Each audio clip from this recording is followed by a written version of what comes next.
Good morning, good morning, good morning. It is Bank Holiday Monday in 2023, the second day of the year.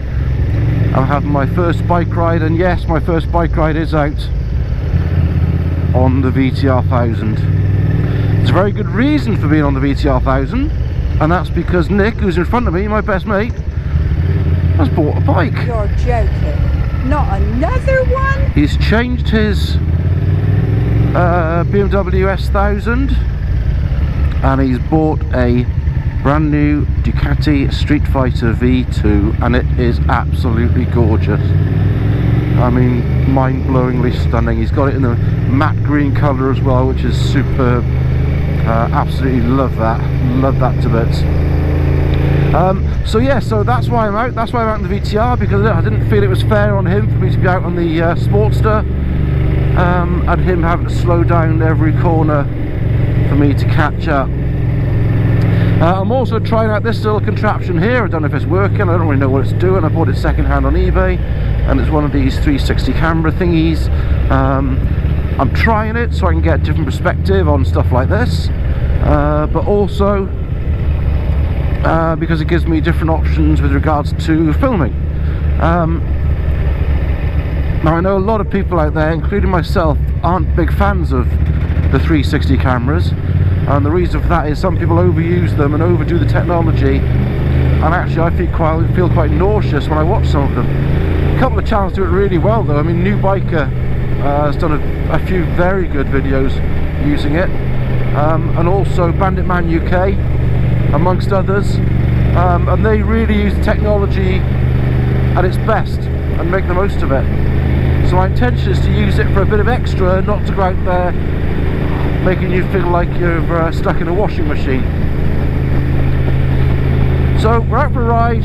It is cold, it is wet, but I'm out, so you should be proud of me. Seriously, you should be proud of me. I'm not enjoying this. Oh, of course I am enjoying it. And I'm out in the VTR, which is great. It took me a little bit by surprise when I first started riding it, to be fair, this morning, because I'd forgotten how quickly it handles, how quickly it changes corners, as opposed to the Sportster, because I haven't ridden it for a little while now. It started, which is always a good thing, but yeah, it took me a little bit by surprise because of how sharp the handling is. Although what I would say is I'm getting to that point now where I'm wondering whether I'm too old and my body is a little bit too stiff for a sports bike position,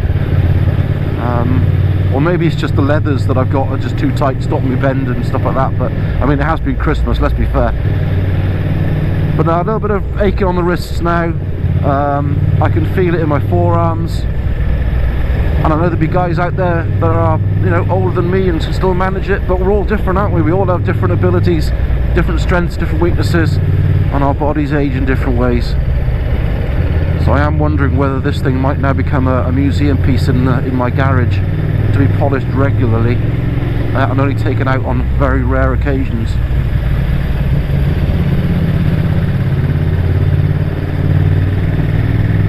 So I have to open the visor a little bit because it's starting to fog up. I think my what do they call them, the fog guard things that goes inside the visor, I think that's starting to show age as well. It's been on there over a year now, so it's about time I replaced it. So we are roughly between Bristol and Weston now. We're taking some of the back roads, enjoying some of the scenery. The roads actually surprisingly are a bit drier than I was expecting them to be. I'm hoping we're going to get up to Burrington Coupe as well, which would be great, because if it is, that this 360 thingy will be in its own right and world, and be able to enjoy the scenery around us. So I'm going to stop it there, and I am going to finish this vlog, because it only seems fair that I should try and make 2 vlogs while I'm out, because I never know when I'm going to get out next. Although next Saturday is the Sportster's MOT, which is always a bit worrying, even though I know it's good. It's only done 1,000 miles in a year. It's always a bit scary when you go for your test, because you never know. So anyway, stay safe guys. In the next video I'll probably have a few close-ups of the Street Fighter up front. But I hope you had a great new year. Stay upright, and I'll catch you on the flip side.